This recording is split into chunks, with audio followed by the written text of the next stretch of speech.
Cultura y rap guay, rap palenque lo que hay. Lo folclórico Con Viles a mí, en la forma. 2014. Palenque Estudio. Duro. Maguagro, hijo palenque, huilando, male.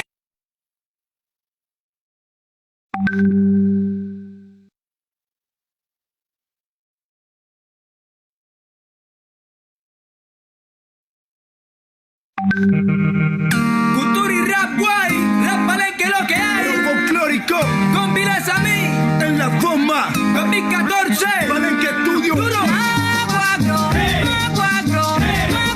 hijo palenque, huilando, malengua, identidad sangre negra. Maguagro,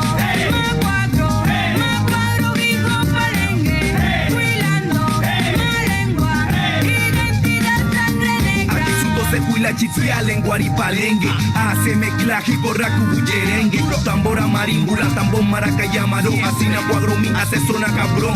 Sin trombón, ya, trompeta ni saxofón. Mantenemos la identidad de Palenque y su tradición. Con el corazón, grande como el de King Kong. Afroneto, Tacanda, Palenque y toda la nación. Este es el cuadro hip hop, pero palenquero, que su objetivo es cuidar su cultura primero. Ha llegado a demostrar lo que es Palenque, el pueblo que su ambiente lo tiene constantemente. Con Viles a mí, desde que surgió la cultura de su pueblo bastante fortaleció. También mostró que es un grupo de jóvenes negros que hacen rap conciencia para su cerebro.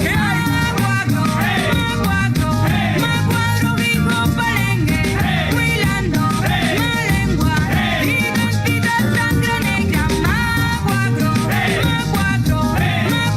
hijo palenque, huilando, malengua, identidad sangre negra. Hacienda fue gente mí, hacienda cuadro tipo palenque con Viles a mí, cucu tu identidad, macañando tu voluntad, anurega cabal en tu anticomunidad. Escucha, como cacami se canta, transmitiendo más saberes y más cotidianidad, basándose en la lengua y en la musicalidad ancestral, que el resultado se cuida, antipalenque, linda comunidad, antipalenque, linda comunidad, antipalenque, linda comunidad, Asinagüe, linda comunidad.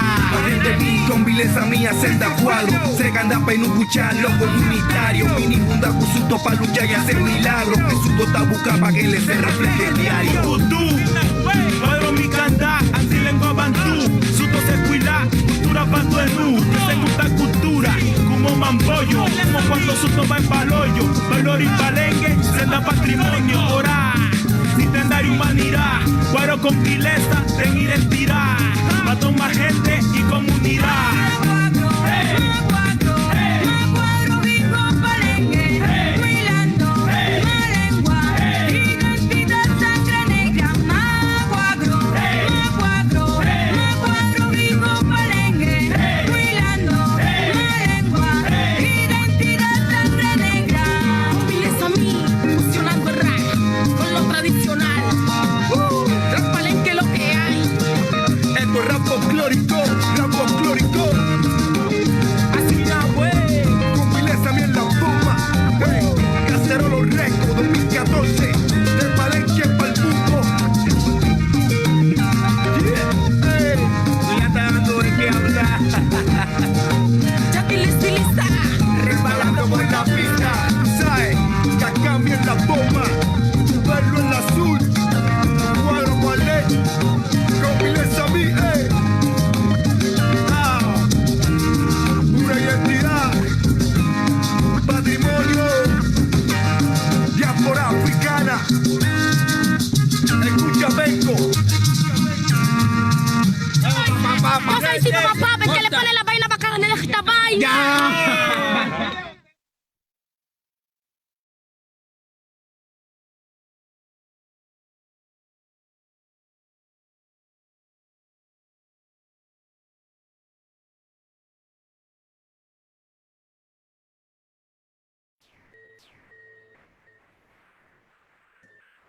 Bueno, ¿qué tal les pareció este video? Espero que les haya gustado a todos. Bienvenidos a todos y a todas a este segundo webinar. Me presento, mi nombre es Luz Helena Sánchez, pertenezco a la Corporación de Centro de Investigación y Formación CIF. CIF es una organización sin ánimo de lucro que nace aproximadamente hace unos 20 años con una mirada crítica y reflexiva sobre la realidad colombiana. A partir de este momento, entonces, vamos a entrar a analizar la situación de la discriminación de la comunidad afrocolombiana. Los dejo con el profesor Ricardo Briceño. Muchas gracias, Luz Helena.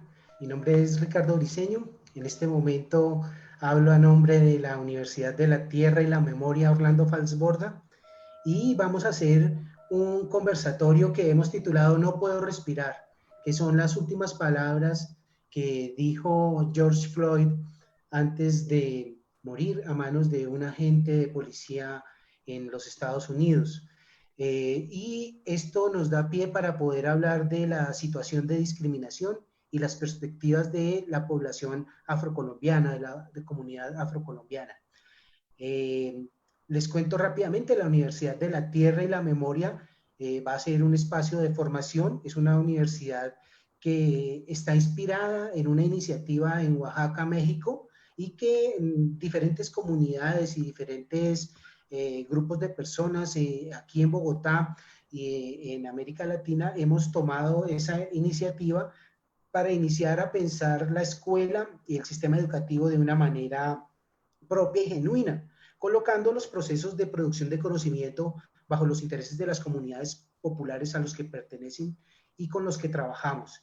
Entonces, hoy vamos a hablar de la situación que hace más de 500 años viene afectando el desarrollo, el equilibrio económico, el empleo, la falta de oportunidades para las comunidades afrocolombianas. Entonces, le doy la palabra a Luz Helena. Bueno, y le damos la bienvenida a todos nuestro auditorio. En este momento estamos unidos aproximadamente 41 personas. Estamos esperando que sigan entrando. Le damos la bienvenida a Educación al Tablero, quien ha sido muy generoso pues con nosotros en esta transmisión también. Aquí tenemos, pues entre otros tenemos a Alice Amado, bienvenida, Edwin Arcesio, Berta Pérez, un saludo para Esmeralda Mora, está Víctor Andrés Galindo, bueno, entre otros, bienvenidos todos. Entonces, como nos cuenta aquí nuestro profe Ricardo, yo quiero, antes de arrancar con nuestros panelistas, nuestros invitados de honor, darles un pequeño recuento acerca de algo que me llegó al corazón y me entristeció mucho. Y es hablar acerca del caso, así como pues estamos hablando a nivel mundial acerca de George Floyd, también entra al caso el chico de 21 años, oriundo de Puerto Tejada, Anderson Arboleda, un chico que pues se destruyeron sus sueños, sus ilusiones, la de él y la de su familia, puesto que a través de una riña, una riña no, o sea, por sabotearlo, digamos, lo asesinaron con bolillo en Puerto Tejada, y es una noticia que de no ser gracias a los medios de comunicación no nos hubiésemos enterado. Entre ellos, los medios de comunicación que subieron esta terrible noticia de este chico Anderson, son protagonistas los de Chucky Town. Entonces, de no ser así, de no ser por la noticia de ellos, realmente en los noticieros grandes nacionales no nos hubiésemos enterado. Entonces, la verdad, pues traemos como esta reflexión, como pues la tristeza de definitivamente la discriminación y la indiferencia, la falta de comprensión y la escasez de valores que existen, pues existe en todo el mundo. La discriminación a la raza. Bueno, para todo esto nos va a explicar, vamos a entrar a nombrar los tres principales invitados que tenemos, que es nuestra panelista Virgelina Chará, Ana Beatriz Acevedo y nuestro profesor Arturo Grueso. Entonces, les va a dar un pequeño recuento Ricardo acerca de nuestros invitados. Gracias, Ricardo. Bueno, antes de eso, yo quisiera pedirles de pronto a nuestros invitados que enciendan sus videos, su videocámara. Entonces ahí van apareciendo cada uno de ellos, Virgelina, de pronto Ana Beatriz, para que por favor enciendas tu video, y lo mismo para nuestro profesor Arturo Grueso, les pedimos que enciendan sus. Muchas gracias, bienvenidos. Aquí estoy viendo ya a Virgelina. El profesor Arturo Grueso también pudiera encender su cámara, por favor. Muchas gracias.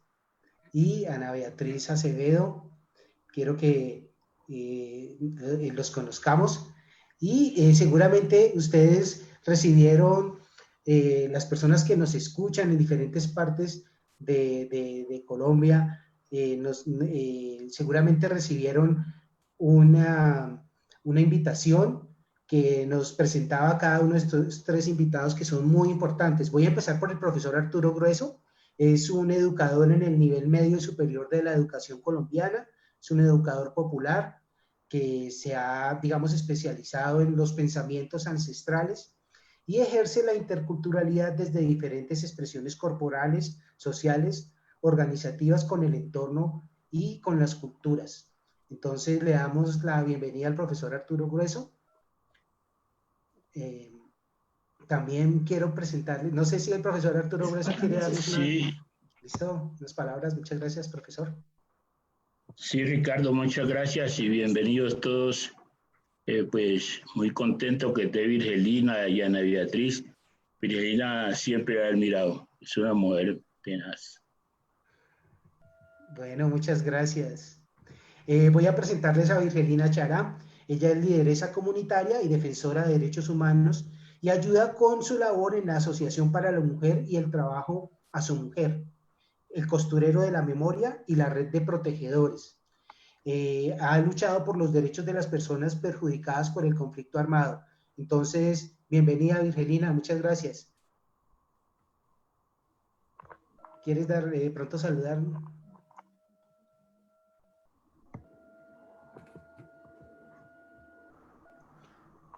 Virgelina está sin audio. Quería decir que activáramos el audio de Virgelina, por favor.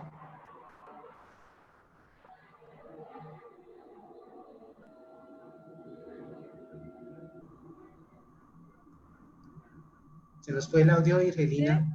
¿Ahora Dale. sí? Ya está, pero se nos fue tu imagen. ¿Se fue mi imagen? Bueno, pero ya está. Es que digo que es por el conflicto armado interno, que no se le debe quitar el nombre a la realidad que se vive en Colombia. Yo doy muchas gracias por la invitación y a todos y a todas las que están aquí como panelistas, el profe Arturo, a Beatriz y los otros compañeros que también están presentes, pues yo también los admiro porque tienen un trabajo de una u otra forma, una lucha permanente por todo lo que tiene que ver con la reivindicación de los derechos. Nosotros aquí tenemos compañeras desde Canadá, desde el proceso de unión de costureros, y de Brasil. Están conectadas, están escuchando las compañeras. Entonces, pues muchas gracias por invitarme a este conversatorio, a participar, a escuchar las experiencias de los compañeros y compañeras y a compartir también un poquito de lo poco y nada que nosotros sabemos y hacemos. Muchísimas gracias, Virgelina. Un abrazo grande. Y Igual. también quisiera presentar a Ana Beatriz Acevedo Moreno, que es una gran persona a quien admiro mucho. Es una mujer afrocolombiana, activista, líder social, defensora de derechos humanos, es trabajadora social, es sobreviviente del conflicto armado que se vive en Colombia y representa también una organización muy importante de mujeres que se llama Asomadere. Entonces, bienvenida, Ana Beatriz. ¿Cómo está, doña Beatriz? Buenas tardes a todas, muchas gracias, celebro mucho este espacio porque nos hace ampliar ciertos imaginarios y cambiar varias expectativas que tenemos sobre las comunidades negras, una nueva visión que es lo que se debería construir, una visión de mundo donde todos estemos incluidos. Muchas gracias. Bien. Entonces le doy la palabra a Luz Helena. Bueno, muchas gracias por esta pequeña introducción de nuestros honorables invitados. Bueno, en este momento pues nos gustaría que los asistentes, los que están conectados, que son aproximadamente 52 personas que se están conectando, que si tienen preguntas, por favor las vayan planificando para hacerle aquí a nuestros invitados. Bueno, mientras tanto, vamos entrando como más de confianza y yo personalmente quisiera hacerle una pregunta al profesor Arturo. Entonces, quisiera que nos explicara cuál es la diferencia, por qué llamarse negro o afro o raizales o palenqueros. ¿Cuál es la diferencia, profesor? Si nos puede explicar y nos puede alimentar a esta cultura que está en este momento conectada. Principalmente aquí le doy un saludo a nuestra directora, Aura Isabel Mora, quien está súper conectadísima y nos está prestando atención en este Facebook Live. Aura Isabel Mora, ¿no? Muchas gracias por invitarnos a estos espacios. Realmente nosotros hemos transitado por una tragedia y esa tragedia ha implicado que por lo menos debíamos tener un nombre. Y entonces hemos recibido múltiples nombres, Níger. Cuando mis antepasados fueron traídos de África, que eran pueblos bantú, que eran pueblos lucumí, arará, carabalí, que eran múltiples pueblos, el esclavista dijo hay que borrarlos. Y para borrarlo hay que colocarle un nombre, y ese nombre que lo colocaron se llamaba negros. Ustedes ya no van a ser bantú, ya no van a ser carabalí, ya no van a ser yoruba, ustedes van a ser negros. Y entonces en las discusiones que hemos venido avanzando, se ha dicho, bueno, pero negro fue el que nos puso el esclavista, ¿por qué no nos quitamos ese nombre encima? Mientras que otros dicen, no, pues ese nombre lo podemos mantener para reivindicarlo históricamente y darle otro sentido. Sin embargo, pues la cotidianidad muestra que siempre están indicando que lo negro es lo malo, ¿cierto? Siempre están en la cotidianidad con eso. Entonces la gente dice, bueno, pues entonces digamos de llamarnos afrocolombianos, pero afrocolombianos dejaba por fuera los raizales. Los raizales son colombianos, pero son raizales, son de San Andrés, están constituidos con un imaginario, están en un ecosistema diferente, tienen unas creencias, tienen inclusive su propio idioma. Los de San Basilio de Palenque, pues indudablemente también reclamaron, dijeron, sí, nosotros somos del mismo nombre común, pero tenemos unas pequeñas diferencias, somos palenqueros. Y no se olviden que ser palenquero es colocar en ustedes la palabra libertad, que por eso me gusta mucho que esta escuela haya asumido el nombre de Falborda, porque Falborda dijo, es que los negros llegaron a América a poner esa palabra, la libertad. Mientras unos estaban preocupados por la tierra, por unas cosas, y por las otras los negros dijeron, queremos libertad, queremos ser libres.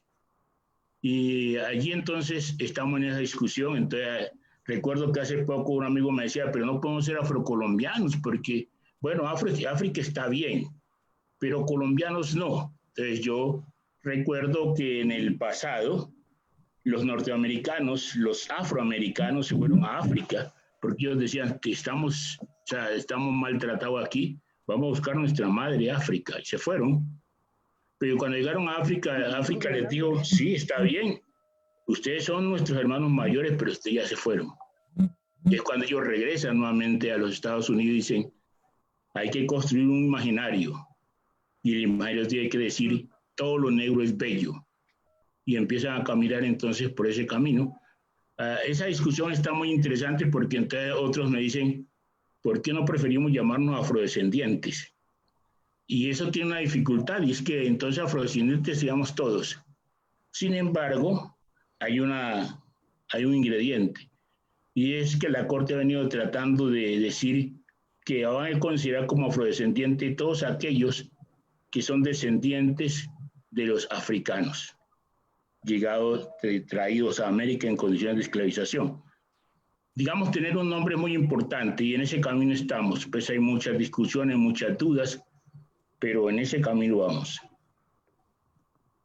Gracias, profesor. Muchas gracias. Ricardo, ¿tienes alguna pregunta? Sí, yo quisiera formularle una pregunta a Ana Beatriz Acevedo, y yo quisiera decirle a Ana Beatriz, ¿qué piensan los pueblos afro de esta situación de discriminación que perdura en el tiempo? Si puedes encender tu cámara.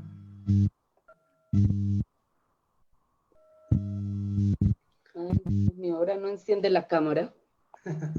No te preocupes que eso ocurre. Ya en un momento, no te preocupes. Estamos siempre como estamos en vivo y estamos manejando. Ya apareció Ana Beatriz. Muchas gracias. Entonces le quería preguntar eso, quería empezar. ¿Qué piensan los pueblos afros de estas situaciones de discriminación que perduran en el tiempo, Ana Beatriz? Bueno, para la población afrocolombiana en este contexto que estamos, Colombia, es una preocupación enorme porque son una brecha entre un marco normativo que no favorece en la mayoría al desarrollo de las poblaciones afro. Y eso es lo que ha permitido que haya unas grandes brechas de discriminación, de exclusión y de pobreza hacia las poblaciones negras, porque no se ha incluido la población afrocolombiana en todas las políticas públicas efectivamente. Hay muchos temas de políticas públicas, pero no hay una efectividad que conlleve al desarrollo de la población afro. Y en ese orden de idea, pues lo que nosotros pensamos es que es un país de excluyentes, donde hay un racismo estructural, donde los mandatarios son las personas que se han encargado de que estas brechas de discriminación, de pobreza y de miseria repercutan en la población afrocolombiana o negra, de nuestros paisanos en los territorios, porque, como lo decía arriba, no han permitido la inclusión real que lleve al desarrollo de la población. Muchas gracias, Ana Beatriz. No sé si Lucelena quieres formular una pregunta o quieres que le pregunte algo a Virgelina. Pues aquí hay una pregunta y es ¿cuál es la situación actual de la comunidad afro en Colombia? Quieren que por favor nos colabore doña Virgelina Chará. Bueno, en este momento se está conectando Virgelina, está encendiendo cámara. Bueno, en este momento vamos contando mientras se va conectando doña Virgelina. Tenemos en este momento 60 audiencia, se creció. de 60 participantes, entonces están muy emocionados con doña Virgelina Chará. Un saludo a la comunidad de Útica, Cundinamarca, quien está conectada, y Mosquera, Cundinamarca. Hay bastante audiencia de estos dos sectores. Señora Virgelina, bienvenida. Gracias. Gracias por la invitación y gracias también por las compañeras y compañeros que en estos momentos están conectados en esta actividad. Que en la sala, que no es solamente aquí en Colombia, sino que también a nivel internacional, hay compañeras del proceso que estamos llevando a cabo a través de Asomujer y Trabajo. Me tocó la pregunta que cuál es la problemática del ¿Cuál pueblo, es la situación actual de la comunidad situación afro? de las comunidades negras en Colombia. Sí. De las comunidades negras, palenqueras y raizales es la misma, porque hay desigualdad, hay exclusión, mientras haya un arraigo de la discriminación mental, económica, social y cultural, siempre va a ser la misma problemática, porque hasta que eso no se termine, no vamos a nosotros a mejorar nuestras condiciones de dignidad. Porque por más que el negro le aporte al desarrollo a este país, eso no está reconocido. Por más que hagamos movilizaciones y propuestas para mejorar las condiciones, porque si mejoran las condiciones para los negros, mejoran para todo el país y para todos los colombianos y colombianas. Y hablar la problemática de nosotros como comunidades negras, palenqueras y raizales en Colombia es la misma en cualquier parte del mundo.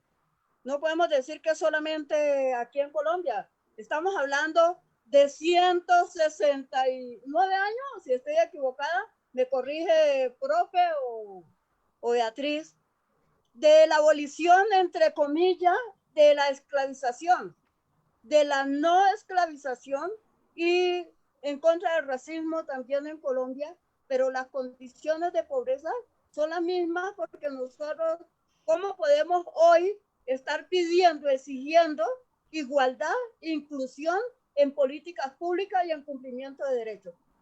Por el lado que nosotros hablamos, que salimos, donde hay comunidad negra, donde usted va, en Colombia y en el mundo las condiciones son las mismas de desigualdad, de segregación. Lo otro es que algo que es muy interesante que decía el propio Arturo, en el tema de la descendencia africana, es que el racismo es ignorancia, porque el mundo entero es africano, es descendiente africano, porque el origen del hombre es África. Que no lo quieran reconocer porque tiene la pigmentación de piel más clara que la de nosotros, pero ¿cuántos desearían tener la pigmentación de piel oscura, que se protege de los rayos solares y que protege una cantidad de enfermedades, nuestra pigmentación de piel oscura? Y eso, que también ese conocimiento, ese legado, esa sabiduría que hemos compartido y que hemos traído, que llevamos día a día donde estamos en Colombia, eso se pierde, porque va llegando donde nosotros, muchos llegan con un libro a llevarse la información, pero ya nosotros estamos diciendo, ya aprendimos de esa desinformación que nos han llevado y de ese robo del conocimiento, es de que quien necesita el conocimiento de nosotros se tiene que sentar con nosotros, lo tiene que escribir con nosotros y nos tiene que dar los derechos de autor.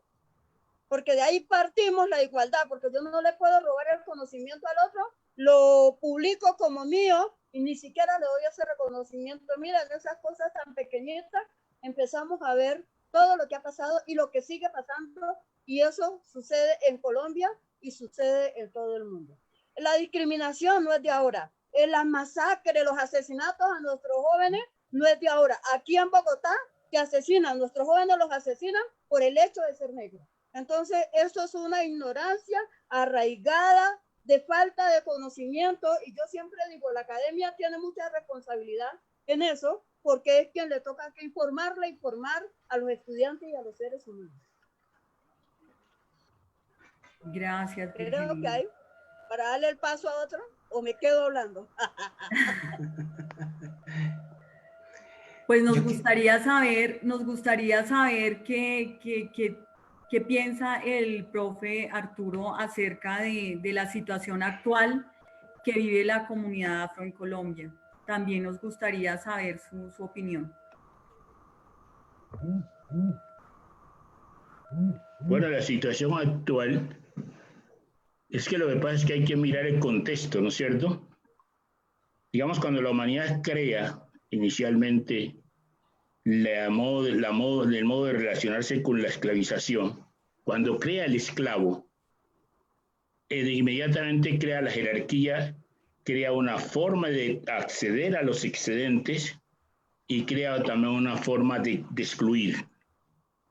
Con esa forma de producción desarrolla una categoría muy significativa y es el racismo. Porque a quienes van a discriminar por su fenotipo a aquellos de piel oscura. Y no van a tener posibilidades de acceder ni a la cultura, ni a la educación, ni a los recursos. Y esa es una constante que se va a repetir desde el tiempo de la colonia hasta nuestros días. Y esa es una constante que va a decirte entonces que lo que llamamos racismo es todo un entremallados entre una categoría que habla que habla de negros, pero también habla de desconocer la persona, porque nosotros aquí, cuando fuimos traídos a América, nos desaparecieron. ¿Cómo te desaparecieron? Ya te cambiaron los nombres. Te cambiaron el nombre, te dijeron negro, y encima de eso te dijeron, es que no puedes hablar tu propia lengua, tienes que hablar esta lengua. Y no solamente te dijeron que tenías que hablar esa propia lengua, sino que también te dijeron que tenías que someterte a una jornada de trabajo. Y no solamente te dijeron eso, sino que te dijeron que tenían ellos un Dios al cual tú debías de obedecer. Toda esa estructura fue construyendo a un ser negro que quería posesionarse como sujeto, pero que la esclavización fue diciéndole, usted no es ningún sujeto, usted es un objeto, usted no es persona. Es la negación de la persona. Y eso hemos transitado con ello históricamente. Porque lo que hicieron nuestros antepasados fue tratar de reivindicarse, tratar de luchar, de lograr la libertad, pero no podíamos quitarnos el hecho de que ya nos habían indicado que el negro era lo malo, que el negro era la mala suerte, que el negro era lo peor, que el negro era sucio. Recuerdo que aquí en Bogotá, a principios del siglo XX, cuando estaban discutiendo el problema de salud, ahora que estaba hablando de salud, el problema de salud pública, del mejoramiento de la salud pública, se le atribuían a los negros.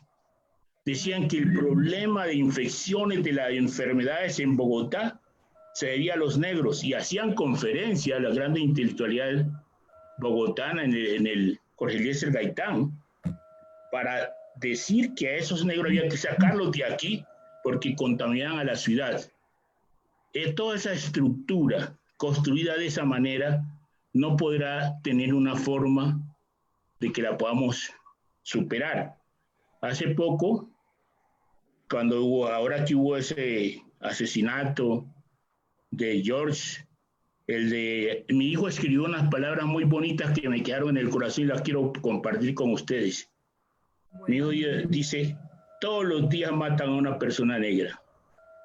Ahora a lo mejor, mañana me matan a mí. Ya sé que ustedes pensarán que estoy exagerando o que me estoy poniendo melodramático. O sea que eso pasaba en otros tiempos. Hace mucho tiempo, cuando uno extraña frutos colgados de los árboles.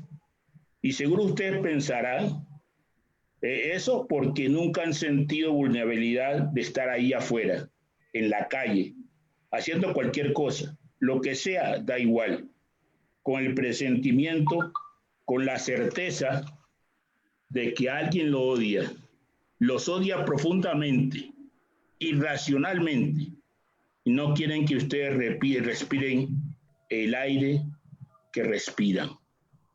Y esa figura que vieron en la televisión es la figura que nuestras cantadoras dicen, quítame el pie de la cabeza para que yo pueda reclamar mis derechos, para que yo pueda ser persona, yo pueda caminar con mis propios pies y pensar con mis propias cabezas. Esa es la situación que vivimos, una situación. Aquí, mire, cuando empezamos nosotros, unos se fueron a construir la Rochela, se acuerdan que tomaron la Guajira y se fueron a la Guajira, hicieron sus territorios en la Guajira. Otros nos fuimos para el Pacífico y creamos el Pacífico. La intelectualidad bogotana y la oligarquía bogotana decía, allá solamente pueden vivir los negros, pero que hayan ellos a domesticar esos territorios, que nosotros después vamos allá. ¿Qué hicieron en la Guajira? Montaron todo el extractivismo del carbón y eliminaron a la población negra. ¿Qué hicieron en el Pacífico? Crearon toda su palma africana, llevaron todas sus dragas y empezaron a desplazar a los negros del Pacífico. Hoy el Pacífico colombiano, el 40% de la población del Pacífico está en condiciones de desplazamiento. Y entonces lo han mandado ahora, lo sacaron de sus propios territorios y lo han mandado para que deambulen por las ciudades. Y cuando andan deambulando por la ciudad, buscándose el rebusque, buscándose la madre de Dios, como diría Arnoldo Palacio, ¿qué reciben? Reciben el castigo, la represión. Ustedes quieren que acabaron de ver una figura lamentable, sacando una familia en pleno pandemia, en COVID, sacando una familia de su casa, destruyéndole a poca habitación que había construido él con sus propios esfuerzos. Y esta población indolente en silencio. Como diciendo, eso se lo merecen. No nos merecemos eso. Nosotros fuimos traídos para construir este país. No fuimos traídos solamente por, como dicen algunos, que porque éramos fuertes, que porque podíamos resistir. No, nosotros habíamos construido una cultura antes. Los yurú habían sido grandes físicos, matemáticos. Habíamos venido trabajando la agricultura, la ganadería, la minería. Y por eso también fue que nos trajeron, para explotarnos ese saber. Y después que nos explotaron, dijeron, es que ustedes no saben. Los que sabemos somos nosotros. Esa es una estructura terriblemente, porque esta sociedad, sobre todo estas sociedades, se construyen sobre la base de exclusión. Se construyen sobre la base de que hay que excluir. ¿Y a quiénes hay que excluir? A aquellos que tienen la piel más negra, hay que irlos excluyendo. Tú recorres cualquier parte del mundo, a cualquier país del mundo, y pregúntate en cualquier país del mundo dónde está la situación de mayor miseria, de mayor pobreza, y allá vas a encontrar los negros. Eso quiere decir que hay un tránsito histórico, doloroso, que nosotros hemos venido pensando cómo enfrentarlos. ¿Cómo nos van a decir ahora que lo enfrentemos por carretas ideológicas? Que nos llamen ahora, que nos digan negrito, que ya no nos llamen tal cosa, que no nos digan, sino que nos llamen con otros cuentos. No, aquí es un problema de recursos.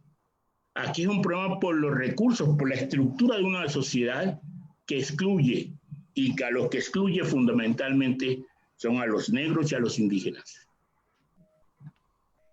Gracias, La situación te muestra, mire, hay estudios que han hecho la Universidad de los Andes, acabo de hacer un estudio el año pasado sobre el problema del desempleo. ¿Quiénes son los mayores desempleados? Los negros. ¿Y saben qué ejercicio hicieron? Un ejercicio muy sencillo. Cogieron y mandaban hojas de vida, las hojas de vida sin fotos. Y ahí llamaban a todos. Cuando las hojas de vida iban con foto, a los negros no los llamaban a la entrevista. Un ejercicio sencillo, ¿no? Pero te muestra la atadura de racismo que está construido. No está construido, como algunas personas dicen, es que voluntariamente ellos aceptaron eso. Eso construido históricamente, está en la estructura de la sociedad. Hay una conciencia colectiva que hay que decir. Una conciencia colectiva que te dice que hay unos otros, y esos otros son despreciables. Esos otros hay que sacarlos. Eso te dice esa conciencia colectiva. Por eso es fácil que uno tenga un amigo mestizo y el mestizo de un momento a otro se le ocurre decirle, este negro, con cualquier dificultad, por muy pequeña que sea, porque está todavía en la raíz. está en la concepción de los seres humanos que no han podido entender que construir diversidad es difícil, aunque la naturaleza está construida sobre la diversidad. Gracias, profesor. Profesor, aquí Lucía Borges agradece por compartir el texto de su hijo, que es muy significativo. Muchas gracias. Marta Lucía Borges, el texto lo pueden conseguir en la página de 070.uniandino.edu.com. Es bueno que lo lea. Mi hijo está produciendo 2 textos, ya el mayor también produjo otro texto muy bonito. Están trabajando sobre la pandemia, unos videos que están haciendo llegar a las redes. Y estoy muy preocupado, porque ellos están hablando de que esto no se mejora sino enfrentándolo.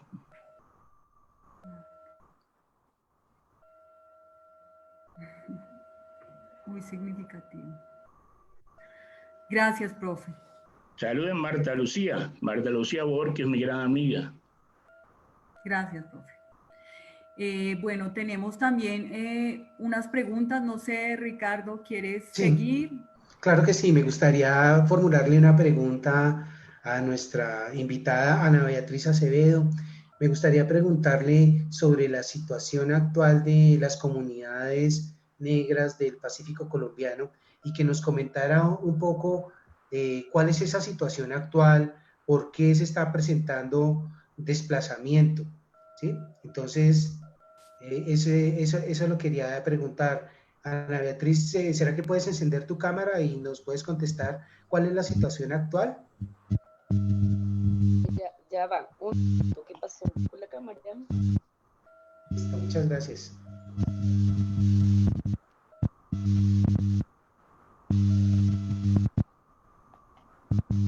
No activa la cámara, no sé qué pasó, pero muchas gracias, profe. Bueno. Entonces, pero la situación actual de las comunidades negras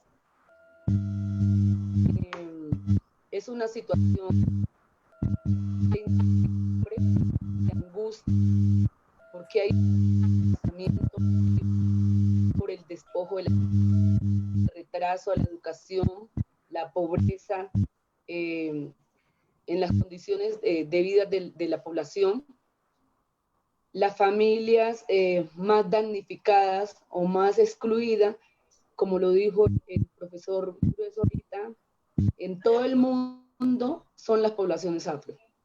Entonces, ¿qué está pasando en estas poblaciones? Nos tenemos que enfrentar al tema de la discriminación, del despojo de tierra, del desplazamiento, y la pandemia más fuerte que podría pasar en el mundo entero no es ni siquiera esta que está sucediendo por la salud, sino la pandemia del desconocimiento, de la discriminación. Y esta pandemia, ¿cómo se puede corregir o cómo se puede curar? Y es la oportunidad de conocer al otro y a la otra y ponernos en el lugar de la otra para conocer desde varios puntos de vista cómo vivimos o cómo pensamos. Y tener en cuenta que el mundo no es un mundo globalizado donde todos tenemos diversas formas de pensar y diversas formas de construir. En ese orden de ideas, Colombia creo que no ha caído en cuenta el gran potencial que tiene en tema de étnico, de raza, de cultura, de usos, de costumbres, porque Colombia es un país pluriétnico, pluricultural que tiene toda esta diversidad y no lo han sabido aprovechar los gobernantes de turnos, porque pues lastimosamente todas estas consecuencias de despojo, de situación de discriminación, de exclusión, de pobreza, viene arraigada desde los gobernantes, porque es un gobierno estructural que ha implantado la exclusión para que las poblaciones menos favorecidas no alcancen el desarrollo. Entonces, en ese orden de ideas, Si Colombia se diera cuenta que la gran importancia o el gran potencial que tiene en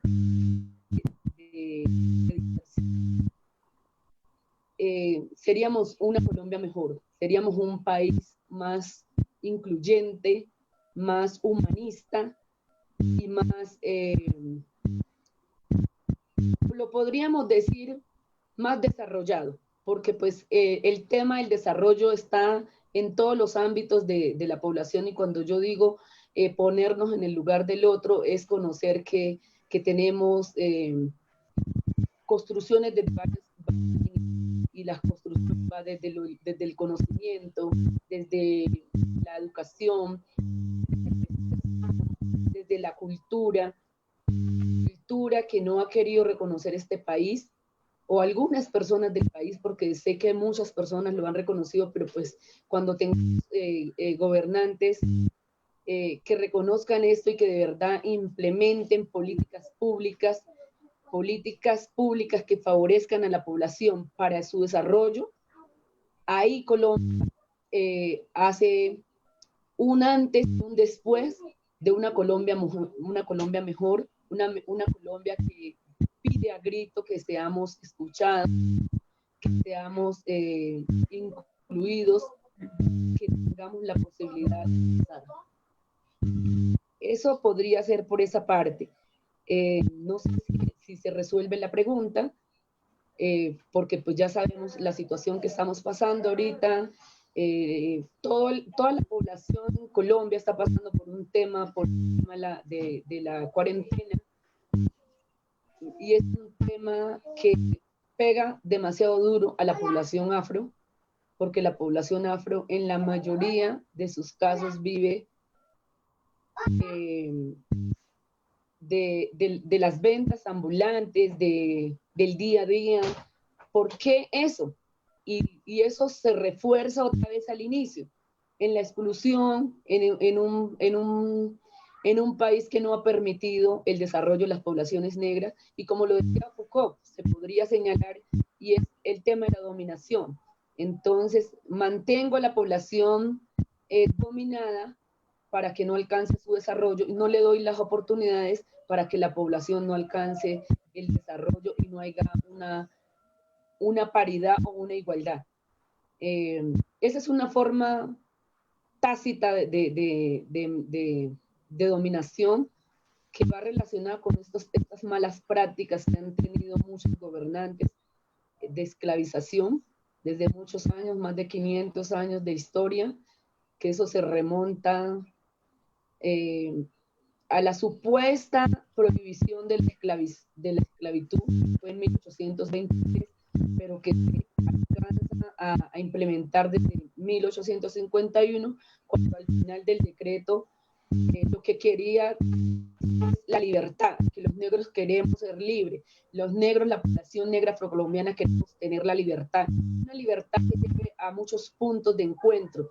No es una libertad solamente donde permitieran no tener, por decir, no dejarlos encerrados, no permitirles su desarrollo, sino una libertad donde eso implique tener las oportunidades de estar en las entidades, en escuelas, en muchos donde las personas se puedan desarrollar y darles la oportunidad, lo mismo que a los departamentos, porque eso es lo que ha pasado. Si estamos en el contexto de ciudad, sucede igual. Muchas convocatorias donde se pedían las hojas de vida, hicimos un ejercicio, lo que dijimos pues vamos a enviar las hojas de vida sin foto, y sin foto pues llamaron a las personas, pero cuando van las hojas de vida con la fotografía de las personas, entonces no llaman a la población negra. Entonces es el tema de la exclusión, de la dominación, de cómo te mantengo subyugado para que tú no avances. ¿Por qué el temor a que la población afro no se desarrolle? ¿Por qué el temor a que la población negra no tenga esas manos libres para seguir aportando como lo hemos hecho durante muchos años, muchos siglos? La población ha sido negra afrocolombiana constructora de procesos de naciones, de paz.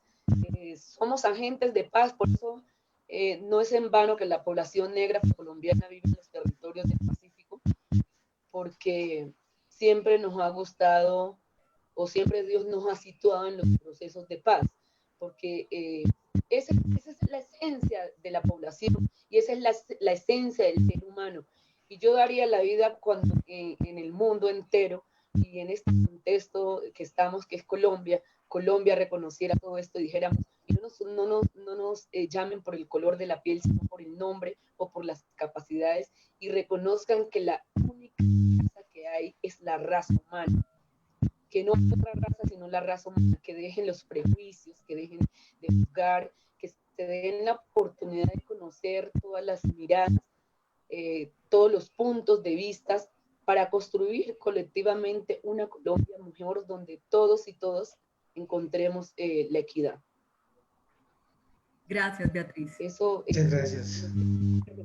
Gracias, Beatriz. Quisiera comentar algo, y es que a veces, en este caso, tuvimos algunos problemas de audio que digamos, no responden tanto un poco como a la transmisión, sino que hay algún problema con el computador de Ana Beatriz, y a veces se nos va un poquito el sonido, o a veces pareciera como si tuviéramos un pequeño movimiento, pero está relacionado con el micrófono seguramente. Pero bueno, a pesar de eso, entendimos perfectamente los comentarios. Y quisiera darle la palabra a Lucelena para que pudiera de pronto interactuar con nuestros invitados también. Muchas gracias. Bueno, muchas gracias, Beatriz, muy bonita reflexión. Me llama mucho la atención, llámenos por nuestro nombre. Es una invitación, una reflexión, no tenemos que mirar color de piel y todas las discriminaciones que existen. Bueno, en este momento tenemos preguntas de todos nuestros espectadores. Claudia Serrano pregunta por acá, le pregunta a Virgelina Chará, ¿qué experiencias educativas podemos aprender de la cultura afro para reproducir no un modelo hegemónico, sino un modelo de diálogo? Si Virgelina nos puede colaborar con esta pregunta.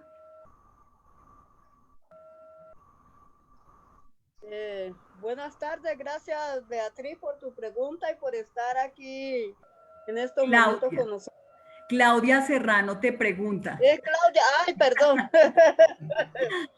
Eso es normal en Virgelina que le cambie el nombre. No sé, mi cámara no quiere prender, pero el audio ¿sí me escuchan? Sí, perfectamente. Bueno, ¿cuál sería la experiencia que podemos nosotros... Experiencias educativas. Que podemos... Bueno, como reflexión, por lo regular, casi la mayoría de las comunidades negras, de sur a norte, centro, donde sea, son educadores. Son educadores, donde desde primaria, desde cero, hasta las carreras académicas de los profesionales aquí en Colombia. Y esa experiencia no se ha tenido en cuenta. Porque hoy lo que estamos es retomando esa historia desde el territorio, que fue lo que nos ha roto el conflicto. Porque nosotros en nuestros territorios no tenemos conflicto. El conflicto nos lo llevan estratégicamente porque es un diseño, desde diseño del modelo político, de llevar el conflicto al territorio para desocupar el territorio y traer a las comunidades negras que autónomamente han logrado un etnodesarrollo. Entonces, cuando eso se lo rompe, se lo llevan a las grandes ciudades a engrosar los cordones de miseria. Y aquí en las grandes ciudades, donde estamos engrosando los cordones de miseria, estamos generando otras alternativas de educación. ¿Cómo podemos traer esa educación nuestra ancestral que teníamos en nuestro territorio? Por ejemplo, si se quiere tomar el lenguaje de las comunidades negras, hoy está tomado. La minga La minga es un proceso de las comunidades negras, que era la minga de formación y de pensamiento que nos formaban y nos educaban a nosotros cuando estábamos pequeños. Hoy el lenguaje lo tienen las comunidades indígenas. Hablar de procesos colectivos. Nuestro lenguaje, hablar de colectivo es hablar de nuestro territorio. Es hablar que el dolor tuyo es el mismo mío, y eso hace parte de la educación. Pero como eso no lo rompieron, aquí estamos buscando cómo lo volvemos a reconstruir. Cuando nosotros empezamos a reconstruirnos nosotros como personas, como seres humanos, a reconstruir nuestra familia, entonces podemos reconstruir el tejido social. Y ahí, a partir de ahí, podemos hablar de educación. Porque no se puede hablar de educación con unas condiciones de desigualdad que las que tenemos. Nosotros hoy como comunidades negras, desde el 1991 que somos reconocidos, oiga, en el mundo entero, el único pueblo reconocido por una constitución, para saber que los negros empezamos a existir a partir del 91 en Colombia, porque no existíamos. Entonces, como no existíamos, está la Cátedra de Estudios Afrocolombianos, que hoy debería de estar implementada en todos los colegios y universidades, y no está porque no lo han permitido.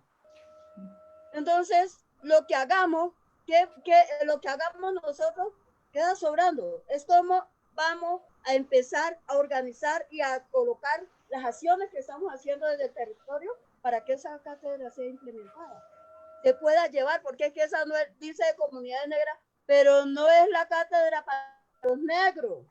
Lo que nosotros proponemos como comunidad negra es para todo el pueblo colombiano. Que hay una gran equivocación que dicen es que todos nos lo dan a nosotros los negros, pero resulta que los planes de desarrollo nosotros estamos enunciados porque las platas no llegan a las comunidades negras. Nosotros siempre estamos en el rebusque. Toda la vida hemos estado en el rebusque, en el día a día. ¿Ya? Hablar hoy, por ejemplo, los que están con un salario, si hoy la canasta familiar desde el 2008 estaba por la Organización Mundial de la Salud, en Colombia estaba por 3.600.000. Yo pregunto en las comunidades negras, ¿cuáles son los negros que se están ganando 3.600.000? El que más está ganando 1.200.000 y están todos por hora. Porque hoy no hay inclusión laboral. Entonces, cuando no hay inclusión laboral, entonces estamos en la informalidad. Y eso hace parte de la transformación de la educación. Porque los diseñadores de la política pública son los primeros que tienen que empezar a hablar de la transformación de la educación.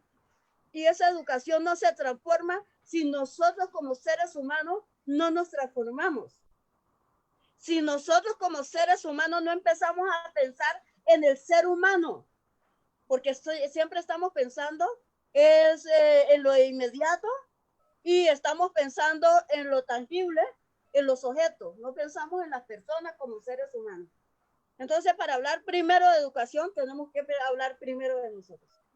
Y ese es el ejercicio que nosotros estamos haciendo. Porque yo no me reconozco como persona quién soy, qué hago, de dónde vengo y para dónde voy. A partir de ahí yo puedo proponerle al otro que hagamos y transformemos. Pero si yo no me transformo, no puedo proponer cambios para otros y para otras. Porque el cambio tiene que partir de mí. Tengo que empezar a pensar en mí, empezar en mi familia, a pensar en mi entorno, y ahora sí hablemos de cómo vamos a construir el resto del país, porque el país todo está roto. Entonces, ¿cómo se va a reconstruir ese país? Todas las políticas públicas están rotas, sea la educación, sea la de salud, la económica, todas están rotas, y no están rotas por el coronavirus, eso es cuento. En estos momentos se están tapando muchas cosas con el virus. Tenemos el saqueo económico, que lo tienen los partidos políticos, no los tiene la comunidad. Entonces, mientras nosotros tengamos unos partidos políticos administrando un país con unas desigualdades como las que tenemos, ¿quién puede hablar de transformación de la educación con hambre? Porque es que a nosotros nos mandan a educarnos con hambre. Y nos mandan a hablar de educación, a hablar de paz con hambre. cuando no se ha pensado que hay que reestructurar, es todo ese modelo que nos está afectando a todos, para que podamos hablar de cómo vamos a mejorar el país, porque país somos todos y todas, pero los que estamos dentro de este país pensando en ese cambio no tenemos manejo en el poder, ni tenemos manejo en lo económico. Entonces, a partir de nuestras propuestas es que tenemos que empezar a mirar cómo se hacen esos cambios estructurales, qué es lo que necesita el país. Desde lo comunitario, pues nosotros estamos hablando de memoria, hablamos de paz, hablamos de derechos, hablamos de transformaciones, pero a partir de la transformación del ser humano como tal. Y que nosotros tenemos que empezar a pensar es de los seres humanos. No de pensar tanto en lo tangible, en las cosas que podemos tocar, que podemos palpar, lo que dura un momentico, sino lo que tiene que ser duradero en el tiempo. Esa es la propuesta que nosotros tenemos para hablar de educación, de salud, de paz, de derechos. Si no hablamos de nosotras, no pasa absolutamente nada. Y muchas gracias. Muchas gracias, Virgelina. Yo quisiera preguntarle ahora al profesor Arturo Grueso, y me gustaría que pudiera encender la cámara. Me gustaría preguntarle sobre cuál cree usted que pudiera ser el contenido de una cátedra de pronto de afrocolombianidad. Y me gustaría que nos contestara esa pregunta y de pronto como esos temas que tienen que ver con la investigación que se presenta con comunidades afro, digamos esas tensiones que se presentan a veces con comunidades afro, recogiendo también una pregunta de nuestro auditorio. Germán Granada nos pregunta cuáles son las principales tensiones que se presentan cuando desde las universidades y ONGs se abordan procesos investigativos sobre los pueblos afrodescendientes. Entonces yo quisiera, como el profesor Arturo Grueso, preguntarle esas dos cositas. Uno, de pronto nos contara un poco cómo pudiera ser el contenido de una cátedra de afrocolombianidad, retomando un poco la intervención que venía haciendo Virgelina, pero también que nos contara sobre esas tensiones que se presentan en los procesos investigativos en pueblos afrodescendientes. Muchas gracias, profesor Arturo. Gracias, Ricardo. Mire, la Cátedra de Estudios Afrocolombianos es una propuesta que viene desde 1993. La idea de la cátedra es decirle al pueblo colombiano que estamos construyendo un país que sea pluriétnico y multicultural, y para que lo sea, pues los afro, negros, raizales y palenqueros digamos de estar allí. Estar allí es decir que van a tener en cuenta nuestros problemas, pero van a tener en cuenta que esa cátedra es la construcción también de ellos. Me explico. La cátedra tiene que tocar la idea de que todo el pueblo colombiano se involucre, todo el aparato educativo se involucre en él. Para involucrarse, entonces, tiene que pensar que hay un fenómeno que deambula por la escuela, por la sociedad, que se llama racismo. Entonces hay que construir aparatos que busquen eliminar el racismo, pero también aparatos que empiecen a reconocer que los afro, negros, raizales y palenqueros tenemos una forma de concebir el mundo y la sociedad, y que esas formas de concebir el mundo y la sociedad también debían de circular en la escuela, debían de circular en iguales condiciones que cualquier otra. O sea, yo digo, nosotros no estamos pidiendo que exista la cátedra para nosotros, la cátedra es para la sociedad colombiana. Entonces los saberes de nuestros ancestros debían de circular, esos saberes que están relacionados inclusive con las propias disciplinas que la escuela trabaja.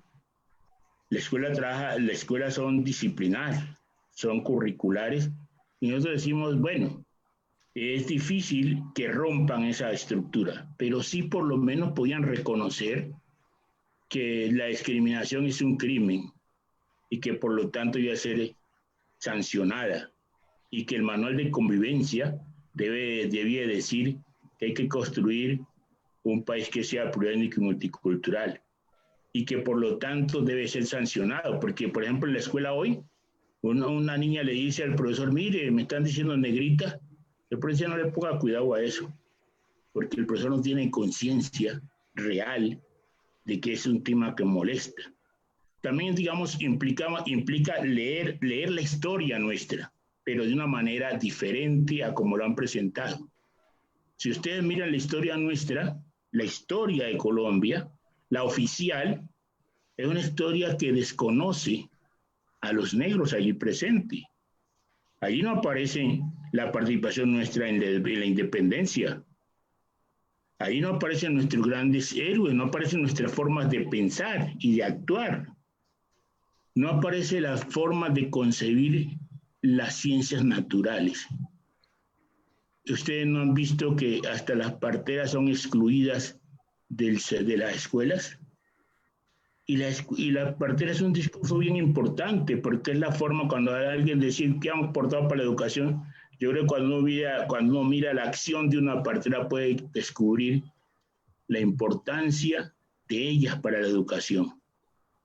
Y nosotros estamos diciendo proponer una cátedra que vaya en todos los niveles del aparato escolar. No es una cátedra para la escuela primaria, secundaria, sino también para la universidad. ¿Las universidades se ocupan de nosotros? Las universidades no se ocupan de nosotros. Cuando ellos dicen vamos a investigarlo a ustedes, nos tienen como objeto. Entonces ahí es donde hay problemas con tensiones con la comunidad, porque hay que cambiar la idea. Hay que mirar que estos seres humanos tienen formas de pensar, de sentir, y que si se va a investigar debe ser con la participación de ellos. Qué bueno sería poder hacer una expedición sobre el problema de las plantas medicinales, sobre la medicina en las comunidades negras, qué piensan, cómo lo ven. Han visto que ellos han tenido que enfrentar ahora con sus pocas cosas, aparatos, se están enfrentando al COVID con las propias prácticas que ellos han podido venir desarrollando. ¿Por qué la escuela no ha podido recoger eso? La escuela excluye.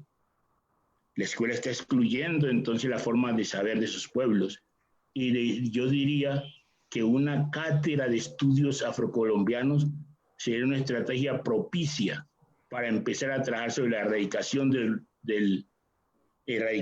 de la discriminación racial, pero la erradicación también del conocimiento homogéneo, poder construir una escuela que sea realmente intercultural y no esa escuela que tenemos nosotros hoy que es homogénea, que es homogénea en todos sus aspectos, que cuando yo leo química, yo trabajé en química, yo trabajé en biología, yo trabajé en ecología, y yo nunca veía ahí pensadores africanos, y ahora que me he puesto a recurrir mi historia, a reconocerme como afro, como negro raizal, encuentro que estos eran unos químicos extraordinarios, estos africanos, que tienen un conocimiento sobre las plantas extraordinario, que inclusive en Occidente se quedan cortos. Por ejemplo, ¿quiénes desarrollaron la sensibilidad sobre las plantas? ¿Quiénes nos dijeron que las plantas eran sensibles y que las plantas no solamente era la forma biológica que conocemos, sino que también eran las formas espirituales como se expresan? ¿Quiénes nos dijeron? Esos africanos, porque dijeron, ¿y por qué la escuela no circula con nosotros? Eso sería, nosotros diríamos, esa sería una cátedra de estudios afrocolombianos, que contemplara las prácticas de crianza, que son prácticas de constituir una familia extensa, pero también que construyera la forma de nosotros conseguir nuestra propia espiritualidad, nuestras formas como nosotros conseguimos qué es la música, cómo es la gastronomía, qué es eso para nosotros, pero que se vaya incorporando no de una forma exótica, no decir que vamos a hacer esto para tenerlos contentos, no, tiene que haber un compromiso, y eso es lo que yo no veo. Por ejemplo, el ministerio habla de que tiene fórmulas, tiene cantidades de leyes y cosas, pero cuando uno va a preguntar, bueno, ¿y cómo se va a mover ese aparato? Han desaparecido. ¿Ustedes no creen que nosotros no sabemos nada de lo que pasó en la esclavización? No sabemos absolutamente nada. Esos son temas que no se tocan en la academia. Si esta academia fuera seria, tocaría esos temas, no para que nosotros nos sentemos a llorar sobre ese tema y sintamos pavor de ese tema, sino que tengamos la conciencia de que existió, de que esa es la verdad y que esa verdad me permite ser libre y que es la memoria de nosotros para liberarnos y nosotros tener la posibilidad de perdonar, porque nosotros, me imagino que pasamos de la colonia a la república y no hicimos el ejercicio de perdonarnos. Y estoy diciendo eso porque a mí me impresionó mucho.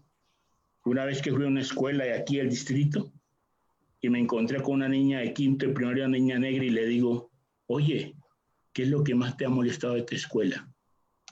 Y me dice, profesor, ¿sabe qué me ha molestado de esta escuela? Que un día una profesora habló de esclavización, de los esclavos. Y cuando salimos al descanso, un amiguito me dice a mí, ven acá mi esclava. ¿Qué había pasado allí? Allí descubrí yo que el enfoque que esa maestra había hecho de la esclavización había sido totalmente negativo. Porque si esa maestra dice que la esclavización es un crimen de lesa humanidad y que no solamente por eso pasaron los negros, sino que muchos pueblos fueron sometidos a esas condiciones inhumanas de criminales, seguramente él no hubiera dicho eso. Entonces, esa es mi preocupación. O sea, yo creo, Ricardo y Lucilena, si nosotros pudiéramos construir otras miradas sobre el saber, otras miradas sobre lo que, si nosotros pudiéramos decir, todo eso que ustedes me han dicho es mentira, ese bendito descubrimiento de América es una cosa falsa, eso que ustedes me están hablando de unos libertadores es falso, existieron unos pueblos que trabajaron, anduvieron por la libertad. Los macheteros fueron los que contribuyeron con mucha fuerza a la libertad. Esos macheteros, ¿sabe quién eran? Eran negros que habían asumido que eran hijos de Ogún. Y Ogún como macheteros podía enfrentarse. De hecho, aquí este grupo de macheteros fueron a Cuba a buscar la liberación de Cuba. Los macheteros colombianos, que hoy asisten a esas prácticas macheteras en formas deportivas, ustedes van al norte del Cauca y pueden verlas. Todo ese tipo de cosas que la escuela debía de haberse nutrido de eso. Por ejemplo, ¿por qué no existe una escuela donde la música afro sea lo que prima? Porque la música afro está unida al corazón y el corazón está unido a la valentía y a la conciencia. Oigan el toque de los tambores. Si nosotros no la dejamos solamente como la tenemos hoy, como marginal, pues no construimos. Nosotros propusimos una forma de hacer escuela. Yo y esta escuela que está aquí, hay muchas cosas que no podemos cambiar, porque si ustedes quieren saber cosas conservadoras, la educación. La educación es la cosa más conservadora que yo he visto. Y entonces yo decía, esas cosas no se pueden cambiar, pero hay cosas que podemos modificar. Y modificar es que vamos caminando con los saberes de nuestros ancestros, vamos caminando. ¿Por qué la escuela nunca celebra? Ustedes han visto la escuela que tiene muchos ritos, celebrando días correspondientes a los pueblos afro. Ahí de un momento a otro se le ocurre decir que el día de la afrocolombianidad y hacen unas cosas terribles, humillantes para nosotros. Cogen a unos niños negros, blancos, y los pintan de negro. Y entonces salen a gritar y a bailar cumbia, a bailar una cosa terrible, humillante. ¿Por qué la escuela no se compromete de otra manera? Poner la escuela patas arriba sería un propósito de la cátedra. Eso yo creo que sería muy importante. Reconocer que hay unos saberes ancestrales sería una cosa muy importante. ¿Por qué hoy atacan a la ministra de Ciencia y Tecnología? Porque dijo que había unos saberes ancestrales y porque ha mostrado que esos saberes ancestrales tienen invalidez. Nosotros debíamos haber caminado por ahí. Si la escuela logra que este discurso pase necesariamente por el aula, seguramente vamos a construir otro tipo de escuela, más humana, más libertaria, más agradable. Debía ser un sitio, ¿no es cierto?, que la escuela debía ser un sitio donde usted quiere ir. Díganme hoy, ¿la gente quiere ir a ese sitio? No quiere ir ni los maestros ni los estudiantes. Es una cosa y todo eso porque se niegan a que podían construir una escuela que fuera más rica en la medida en que permitieran que otros saberes circularan. Que nosotros no fuéramos excluidos de esa escuela, que pudiéramos leer otra historia, que pudiéramos aprender a caminar sobre nuestros propios pies. Qué felicidad cuando uno puede caminar con sus propios pies y pensar con su propia cabeza. Gracias, profe. Muchas gracias. Definitivamente qué buena reflexión. Bueno, aquí agradecemos aproximadamente a tenemos un promedio de aproximadamente 60 personas participando en este encuentro. Pues realmente con este tema afro podríamos extendernos y extendernos, pero profe, hay una pregunta que nos llama mucho la atención. Arturo Córdoba preguntó desde el principio de qué forma podríamos erradicar el racismo. Yo quisiera decir que una nos pequeña, gustaría, sí, que hagamos como que todos nuestros invitados, profesor primero Arturo Grueso, Ana Beatriz, Virgelina. Una pequeña, sí. Muchas gracias. Yo tengo claro que el racismo no se va a erradicar si nosotros solamente hacemos campañas y decidimos entonces que ya lo negro no sea lo malo, porque no es un problema ideológico. Gracias. Es un problema ideológico, pero es cultural, pero también es económico, ¿sí? Pero también es político. Entonces, si pudiéramos cambiar esa estructura, si pudiéramos cambiar y si la educación contribuyera a cambiar esa estructura, es la forma que nosotros podíamos vencer el racismo. Porque algunas personas dicen, ¿y por qué no hacemos campañas que permitan como atenuarlo? Yo digo, no, aquí hay que erradicarlo porque es un crimen, ese no es cualquier cosa. Es que ahora dejen de llamarme negro y me digan Arturo. Ese no es que aquí hay una lucha de poderes. Y entonces siempre he visto que los del poder se sienten amenazados con nosotros. Y la forma de entonces de que no los amenacemos es excluirnos, someternos. Y tienen toda una cantidad de instrumentos con los cuales nos someten. Entonces, erradicar el racismo no es una tarea fácil. Es un aparato muy importante a construir colectivamente, porque lo que se ha construido contra los negros es también colectivo, está históricamente anclado, está en la estructura de poder. Si uno se pone a analizar cualquier elemento que uno encuentre en esta sociedad, es una agresión contra los negros. Yo de pronto voy a la Universidad Francisco de Paula, a la Francisco José de Caldas, y veo que la gente dice que el gran sabio. Y yo digo, pero es una torpeza, porque este señor que dijo que los negros éramos muy brutos. ¿Cómo es posible que estemos nosotros diciendo que este es un sabio que nos ha tratado tan mal? Entonces, hay una cosa que yo digo hay que cambiarla, pero cambiarla es cambiarla de raíz. Es la estructura la que está fallando. Aquí no es el problema que, ¿por qué no existen ministros o yo no sé quién, negros? Yo creo que ese no es el problema, porque ahí pueden haber por fenotipos, porque una de las formas de discriminación es el fenotipo, pero no es suficiente, ¿cierto? Cuando dicen, venga este señor o esta señora, nombrémosla de ministra, pues ahí seguramente están trabajando el fenotipo, pero la discriminación sigue, y mucho más aguda inclusive. Lo que hacen es mostrar como una mascarilla, una máscara, pero la discriminación continúa. Muchas gracias, profesor Arturo. Quisiéramos darle la palabra a Ana Beatriz. ¿Será que puedes encender tu video, Ana Beatriz? Muchas gracias.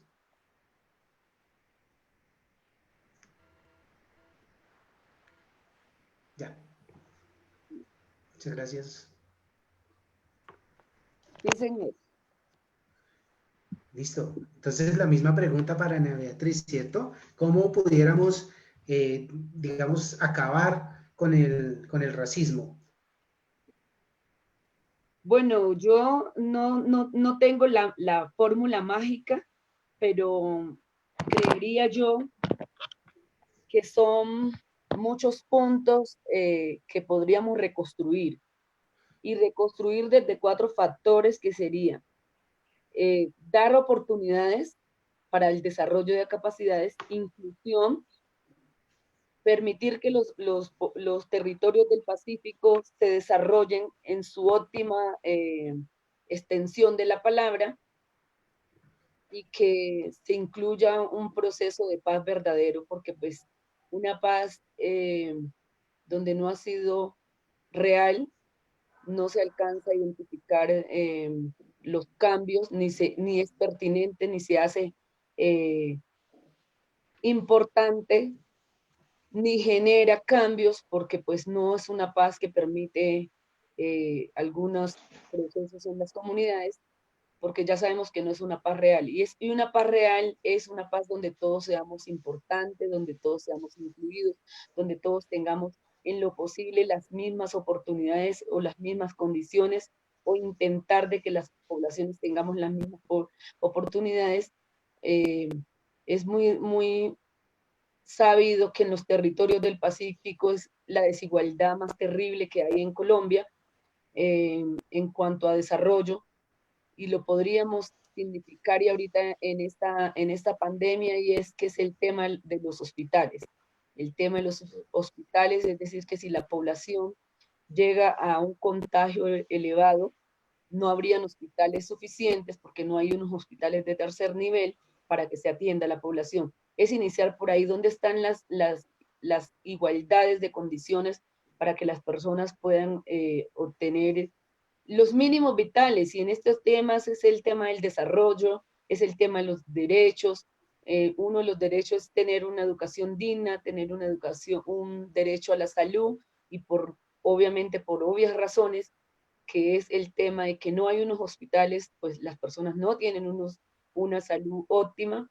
Es sabido que no hay unos acueductos adecuados en los territorios. Entonces, todas estas desigualdades nos conllevan, obviamente, a estar por debajo de muchas cosas y alcanzar la equidad, y la equidad pues va con la paz, y para haber paz pues tendríamos que incluir todos estos elementos importantes, donde todos los actores seamos importantes, seamos incluidos, y para eso pues estamos ahí convocados y esperando, y siempre haciendo acciones desde todos los ámbitos, desde muchos lugares, desde muchas esferas, desde las organizaciones, desde los espacios comunitarios, desde los derechos humanos, desde el colegio, desde las escuelas, haciendo incidencia. Y creo que por eso es que hemos persistido y sobrevivido, porque tenemos la gran capacidad de estar innovando, de estarnos moviendo, de estar haciendo cosas, porque no es por un gobierno que ha dicho, oiga, vamos a incluir a la población afro, a la población indígena, que en este caso pues somos las 2 poblaciones más excluidas en los planes de desarrollo, con unas verdaderas metas y unas verdaderas líneas de acción que permitan el desarrollo a la población. Gracias. Y Lucelena, ¿quieres hacerle una pregunta a Virgelina? Pues aquí hay una pregunta que me llama mucho la atención, y es, Virgelina, ¿qué piensa respecto al cómo manejan el tema los noticieros nacionales, el tema del racismo? Pues, mira, Sin ánimo de noticieros- generar polémica. ¿Cómo? Sí. Sí, si usted me pone a hablar de los noticieros, pues ellos tienen que acomodarse al partido político que esté en el poder. Y ellos tienen que decir lo que les ordenan que digan, porque no pueden decir la verdad. En el momento que dice un noticiero, dice la verdad, lo sacan del aire. Que es crítico, lo sacan del aire y sus periodistas son asesinados. Entonces, aquí no hay libertad de expresión. Entonces, como no tenemos libertad de expresión, ni los periodistas, ni los defensores de derechos humanos, ni las comunidades, entonces tenemos que ser silenciados. Que en medio, ¿qué es lo que hemos logrado? Que en medio de toda esta represión y este silenciamiento, decimos, nos paramos y empezamos a denunciar. Y decimos, esto no puede seguir así, porque la discriminación es parte de ese silenciamiento. Entonces, cuando nos silencian a nosotros por lo que decimos, por lo que hacemos, nos persiguen por lo que hacemos, nos amenazan, nos desaparecen y nos asesinan, porque nos silencian a base de bala, de la represión. Entonces, así mismo están los noticieros. Yo no podría lanzar el juicio, porque hay muchos periodistas muy buenos, interesados en denunciar, pero se tienen que quedar callados. Digamos, miremos Canal 1. Canal 1 es un canal crítico. Lo sacaron del aire casualmente por lo que estaba diciendo, porque estaba mostrando la situación del Pacífico, la situación de las comunidades negras, la de las poblaciones mestizas, indígenas, de todas las poblaciones estaba mostrando Canal 1. Ahí nada más ese reflejo le dejó. Que la discriminación en Colombia, como es un arraigo cultural que está en los genes por el control del poder y del territorio, entonces eso tiene que, hasta que no se termine ese arraigo que se tiene tan penetrado en la conciencia de los seres humanos y específicamente de los gobernantes, porque ellos son los que le ponen en la lengua, en la boca a cada uno de nosotros que digamos lo que ellos quieren que digamos, lo que ellos quieren escuchar. Un ejemplo, en Colombia no se hablaba de terrorismo, ¿cierto? Hoy todo el mundo habla de terrorismo. Colombia no tiene terrorismo porque ningún país lo ataca. Entonces nosotros tenemos terrorismo de Estado, de la misma fuerza pública. Tenemos el terrorismo, nosotros tenemos ese terrorismo en Colombia. Y eso hace parte de la discriminación. Porque a quien más atacan son a nuestros jóvenes. Y eso no se publica. A un negro lo sacan los medios de comunicación. Si el negro lo cogieron robándose alguna cosa, un celular, un pan, cosas así insignificantes. Por eso lo sacan y le dan prensa.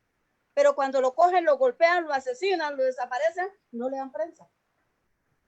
¿Ya? Entonces, eso hace parte de esas discriminaciones que estamos hablando. Y también que eso es muy fatal para nosotras. Por eso nosotros hablamos hoy en las telas.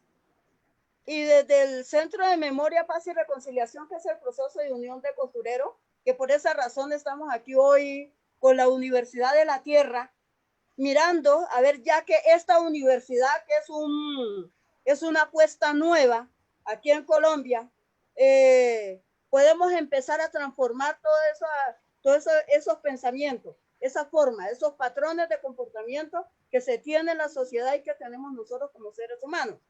Pero eso hay que hacer una incidencia no solamente de la Universidad de la Tierra, es de todas las universidades existentes en Colombia, es de todos los educadores existentes en Colombia, porque nosotros partimos de la educación que nos están brindando. No nos podemos quejar, los educadores no se pueden quejar de la corrupción porque ellos son los que están educando. Entonces, yo como educadora, ¿cómo me quejo de los administradores y digo que son corruptos si yo soy el que los estoy educando? Entonces, ¿qué educación estoy dando? Entonces, tenemos que empezar, para hablar de los medios, tenemos que educar a los comunicadores. Hay que empezar a que ellos empiecen a decir la verdad. Miedo, todos tenemos miedo y uno pierde el miedo 3 días después de muerto. Antes no pierde el miedo. Mientras estemos vivos tenemos miedo. Entonces, ¿qué es lo que sucede? Hay que decir la verdad porque alguien la tiene que decir en Colombia porque aquí están pasando muchas cosas. Está pasando día a día, pasan muchas cosas. Y nosotros nos tenemos que quedar callados. Seamos comunicadores o no seas comunicador, te tienes que quedar callado porque el país en este momento está silenciado. Y para los negros, como estamos reconocidos en la Constitución de Colombia, comunidad negra, palenquera y raizal, ese término, yo sé que tiene muchas aristas en nuestras comunidades y hay una negación de la aceptación, casualmente por esas mismas discriminaciones y ese mismo racismo que se ha vivido y el maltrato a través de la pigmentación de piel. Pero nosotros decimos que el racismo hoy es estructural, es político, económico y cultural. Y hasta que esto no se rompa, hasta que esa estructura política no se cambie, no podemos nosotros decir que se acaba el racismo, porque el racismo tiene que empezar por las condiciones de la inclusión laboral, toda la inclusión, la vivienda, la restauración de los derechos que nosotros hemos perdido, el reconocimiento que tienen los partidos políticos, porque como Colombia no tiene gobierno, Colombia tiene partidos políticos que empiezan a reconocer los partidos políticos que son los que están gobernando este país, el daño que le están causando a la comunidad negra, el daño que le están causando al pueblo colombiano, porque nosotros, independientes que seamos negros, palenqueros y raizales, vivimos en Colombia, con unas desigualdades que no podemos decir que es igual que a los otros pueblos, a las otras comunidades, porque si decimos nosotros aquí, todo el mundo se va a favor de las comunidades indígenas, pero no se dan cuenta que las comunidades indígenas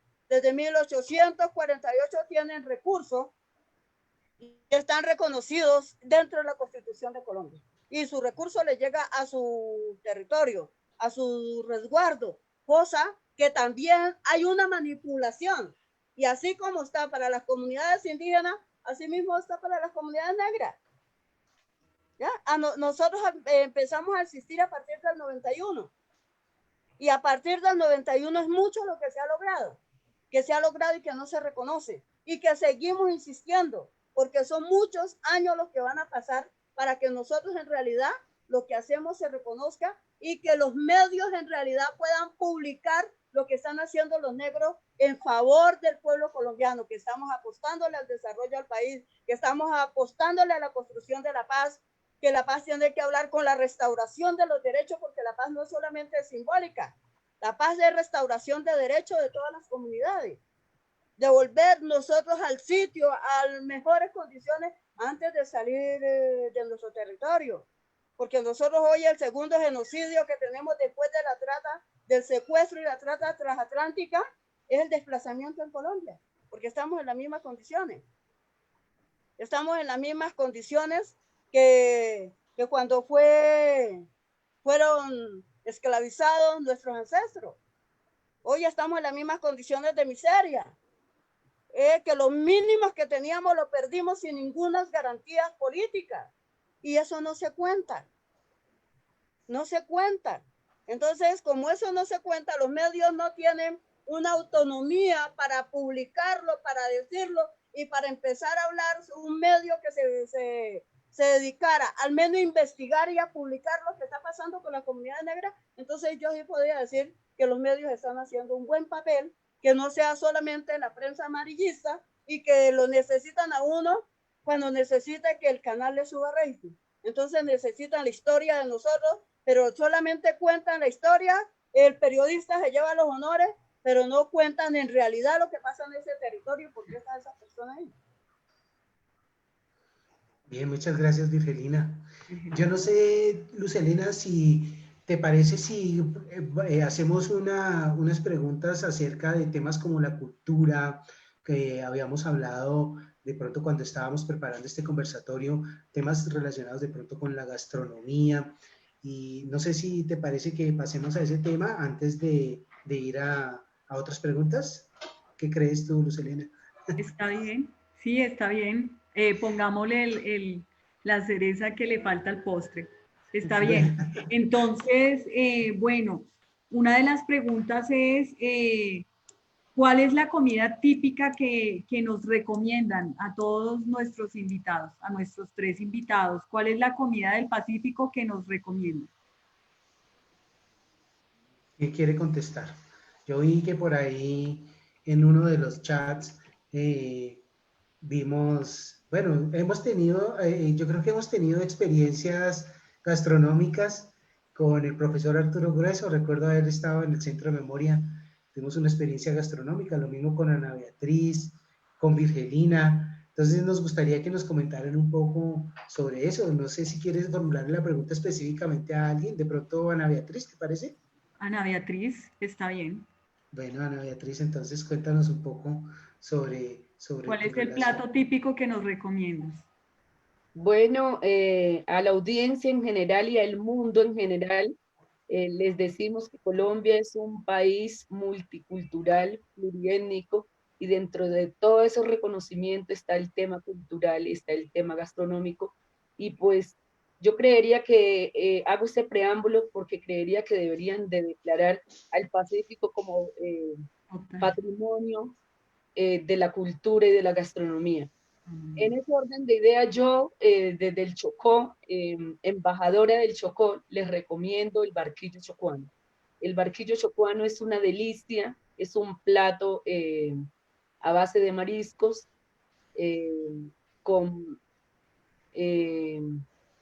elementos tradicionales, naturales, como la albahaca, el poleo, el cilantro, cimarrón, y a base natural, que tú puedes comer sanamente y ese te hace buena digestión, te mantiene toda el tema de la salud activa, porque también pues lleva un poquito de zanahoria, entonces para la vista, es antioxidante, el cimarrón, bueno, tiene muchas propiedades y dentro de todos estos elementos eh, del Pacífico, todos son curativos además. Otro plato que les recomendaría podría ser un arroz trifásico o un arroz con longaniza. También les puedo recomendar,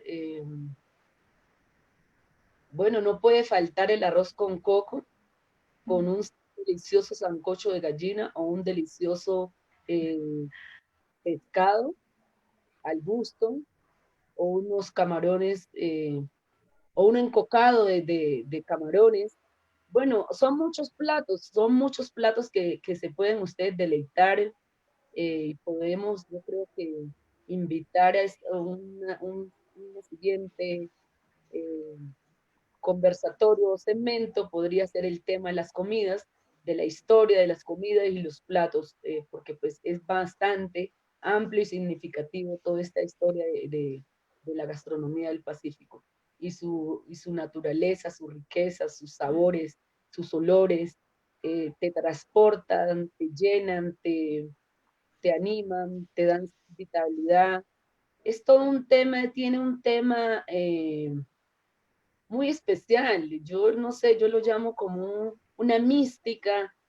Toda la cultura, toda la gastronomía del Pacífico tiene una mística que entre más la preparas, entre más la vives, más ganas te dan de compartirla, de hacerla, de soñar, de reinventar, porque tienes todos los elementos para hacer, ya que el territorio del Pacífico tiene todo, nosotros lo tenemos todo, vamos al río, vamos al mar, por lo menos el Chocó tiene el privilegio de tener río y tener mar, y encontramos el pescado que desees, o los mariscos, pues, en las tierras o en las fincas, en las casas de cada quien está el pan coger, está pues todos estos elementos que les cuento, el cilantro, cimarrón, la albahaca, el poleo, la cebolla roja con todos sus nutrientes y todos sus beneficios.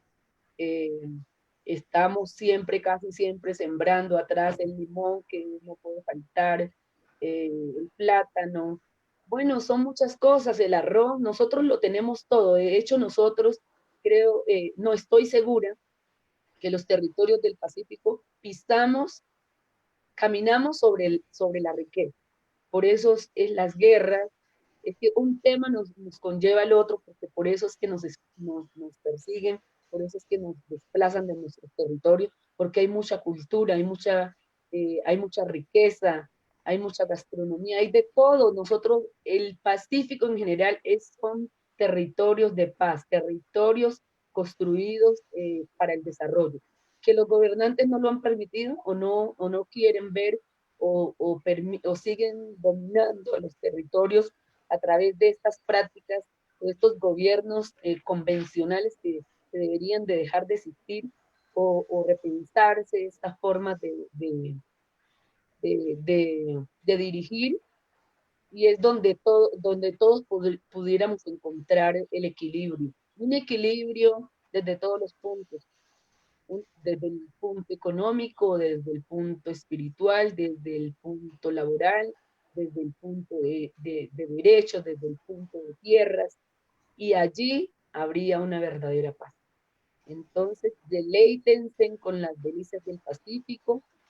Todas estas comidas son muy nutritivas, muy deliciosas, muy amenas, y bueno, no le hacen daño a nadie. Además, una nota más, el profesor Arturo lo mencionaba, tenemos muchas recetas importantes para el tema de la medicina ancestral que podrían aportar este tema de prevención de estas enfermedades como el coronavirus, que son problemas respiratorios.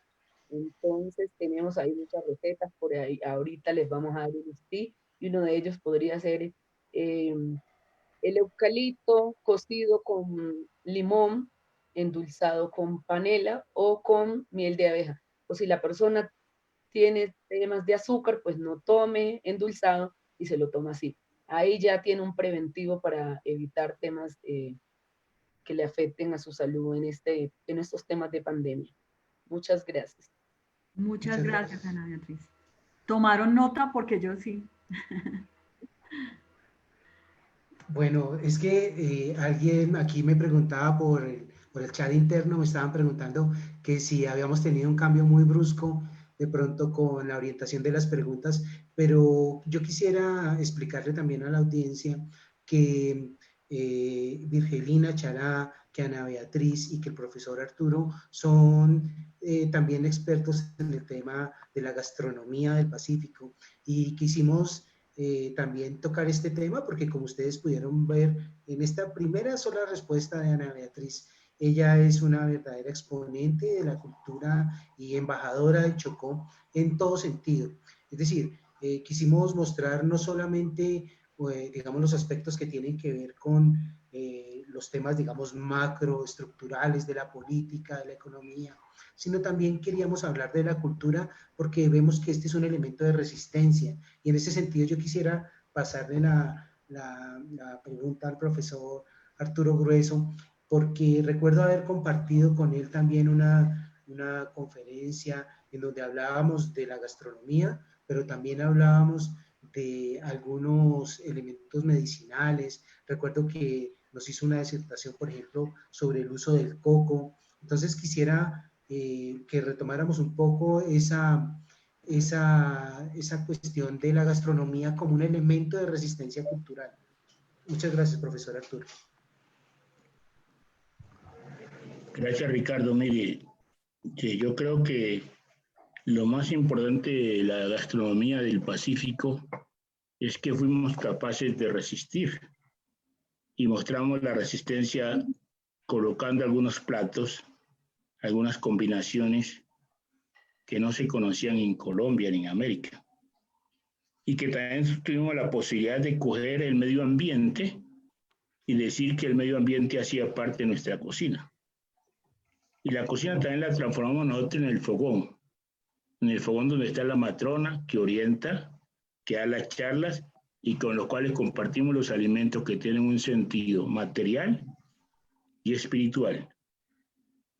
Eso es muy importante tenerlo en cuenta, porque eso te va a decir que cuando te desplazas por el Pacífico vas a encontrar muchas formas de cocina, muchas gastronomías diversas.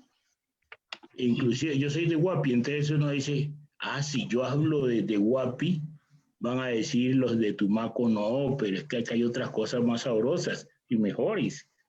Y van a decir los de Valentina, no, pero es que eso no es suficiente. Porque de hecho, por ejemplo, el cuciandao, que es un plato muy típico de nuestra región, si uno lo va a comer en Tumaco, tiene una forma de prepararse. Si lo come en Buenaventura, tiene otra forma. Si lo come en Guapi, es otra forma. El cuciandao. La base de toda esa alimentación sí es la leche de coco. Y nosotros pusimos el coco como un ingrediente muy importante en la cocina. Eso es muy significativo. Como también cogimos las azoteas y teníamos nuestras plantas allí, como una forma de que siempre estamos tomando los ingredientes lo más fresco posible. Entonces, combinamos cosas, y recuerdo también que con los tiempos de la esclavización, el esclavista, todo lo que no le gustaba, como las vísceras, los botaba, y nosotros empezamos a transformar esas vísceras en un suculento plato. Y llegamos al Pacífico y cogimos los peces, los crustáceos, las conchas, y empezamos a hacer platos como el puciandao. Empezamos a hacer platos como el encocado de camarones, de jaipa. Esos todos llevan coco, ¿no? Su ingrediente fundamental es el coco. Y también hicimos el tamal de piangua. El tamal de piangua ganó premio en Popayán como uno de los platos más significativos del Pacífico. Pero tenemos múltiples formas de preparar en el Pacífico lo que son los mariscos y lo que tiene que ver con crustáceos y con peces. Pero esta gastronomía tiene también un sentido, y es con cómo se prepara, quién lo prepara, qué sabor le pone a lo que está preparando. Cuando ustedes vayan al Pacífico, que deben ir, van a ver que no es lo mismo. Aquí te puedes comer un arroz con camarones, pero te lo comes en el Pacífico, otro arroz con camarones. Seguramente va a ser otro sabor, otras condiciones, otro ingrediente, porque la cocina es todo un rito allá. No es un rito, no es una cosa para producir y que coman, sino que todo el rito que viene desde nuestros ancestros, donde la matrona se ponía al frente del fogón y ella orientaba y mandaba a los hombres a cortar la leña y al otro a traer el agua y al otro a prender el fogón, y todos se reunían allí para empezar inclusive a conspirar contra el Estado y contra el esclavista. Eso es bien importante. Yo creo que ahora hay cosas que a uno le molestan siempre, porque mucha gente va allá y va como en términos de sacar las fórmulas y colocarlas en los platos de otro estrato. O sea, aquí en Bogotá se ve claramente cómo hay una forma de preparar que han simulado lo del Pacífico, pero que ya no acceden a esos platos nosotros, sino que acceden los estratos más altos de la población. Ese es uno de los temas que tenemos como amenaza. O sea, ¿y qué espera uno? Que la Universidad de la Tierra diga, hombre, la tierra es cultivar, la tierra es preparar, la tierra es cruzar pensamientos, la tierra es saberes ancestrales, es libertad, es pluralidad, es democracia, es compromiso con el ser humano.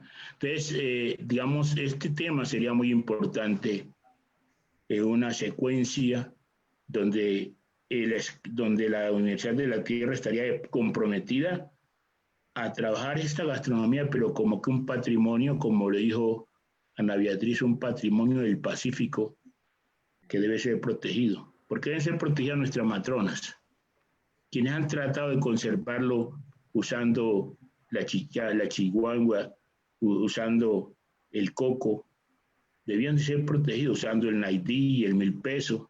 Entonces esta gente debe ser protegida, porque es que esta gente está diciendo, este es el medio ambiente y vamos a seguirlo cultivando. Pero ahora que han llegado estos señores a desbaratar todo, que llegaron con esas hierbas diferentes, con sus armas diferentes, pues nos están quitando de la mesa la comida que nosotros más apreciamos. Y ustedes van ahora a mi pueblo y están viendo que están llevando allá salchipapa. Están llevando unos pollos que le ponen a dar vuelta todo el día, durante varios días. Esa es una tragedia. La Universidad de la Tierra tiene que comprometerse con asumir que estos son patrimonios y que deben de ser respetados tanto la comida como las bebidas. Ok, muchas gracias. Me están escribiendo por aquí los de producción, me están escribiendo que estamos un poco sobre el límite del tiempo y me piden que vamos a anunciar un video con el que vamos a ir cerrando, Luz Helena, este Zoom que hemos hecho, y es un video del grupo Herencia de Timbiquí con el que queremos ir cerrando. No sé si quieres hacer algún comentario adicional, Lucelina, antes de irnos. No, pues a todos los participantes y a los invitados, muchísimas gracias.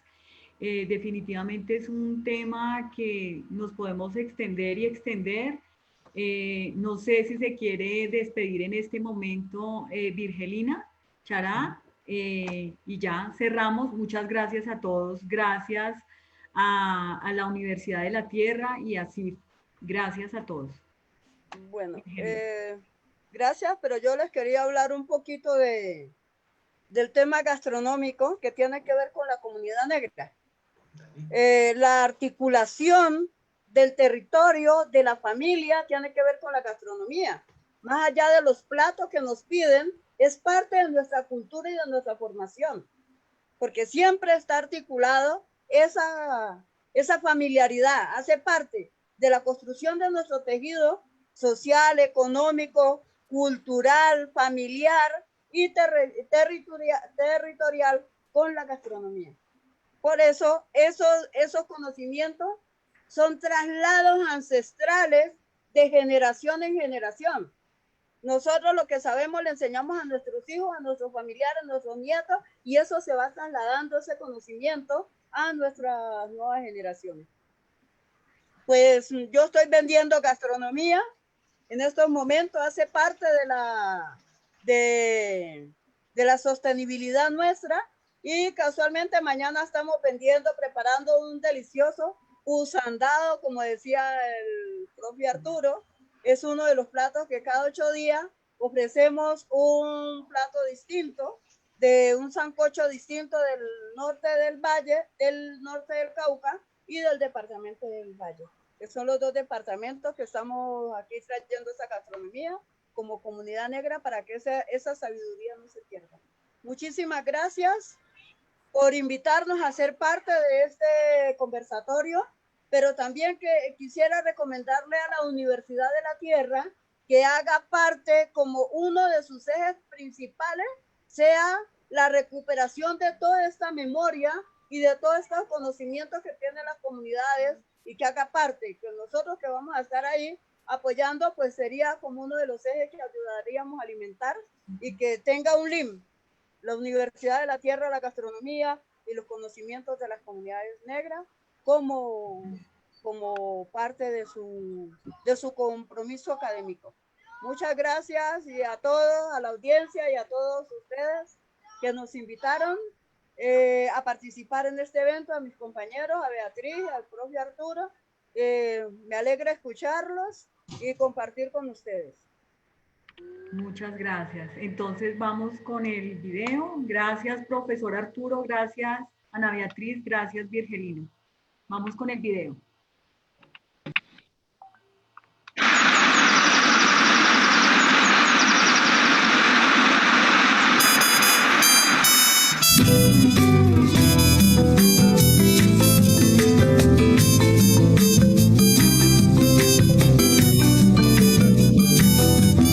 Quiero que sepas que mi corazón en toda situación te va a querer, que cuando te miro siento el amor más grande que puede haber en mi ser. Quiero que sepas que quererte a ti me nace de forma muy natural, que tu existencia es lo mejor que a mí en esta vida me pudo pasar. Y aunque me esté quedando sordo, y aunque me esté quedando ciego, y aunque me esté quedando mudo, te haré saber que te quiero. Aunque yo ya me encuentre viejo, aunque esté triste o contento, te haré saber de cualquier modo que estarás en mis adentros.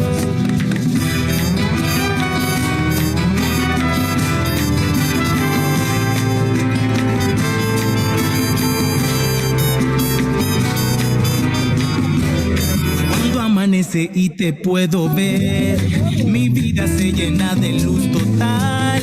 Siento que quiero a los niños y así mido mi gran capacidad capacidad de amar. Cuando te beso es tanta la emoción que el corazón palpita más y más. Entro a un estado de relajación, siento que ya puedo morir en paz. Y aunque me esté